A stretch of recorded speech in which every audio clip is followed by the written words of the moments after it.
Let's begin with the front seats. This procedure was done on the driver's side seat, but the passenger side is similar. Begin by sliding the seat all the way forward and raise the rear of the seat to its highest position. Remove the two 10mm bolts holding the seat rail to the floor, yellow arrow 1 shown, and then remove the plastic cover and the 10mm bolt holding the seat belt to the transmission tunnel, red arrow. Now slide the seat back far enough to get access to the two front floor bolts. Use a 10mm socket and remove the two bolts, red arrows. Unclip and remove the carpet piece. Tilt the seat back far enough to disconnect the electrical connections for your type of seat.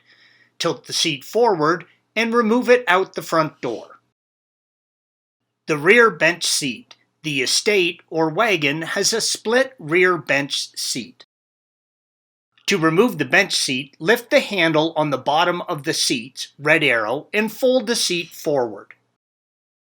On the back side of each seat is a red lever, yellow arrow. Lift the lever upwards. This will release the retaining clips, red arrows, and allow the seat to be slid up and off of the mounts.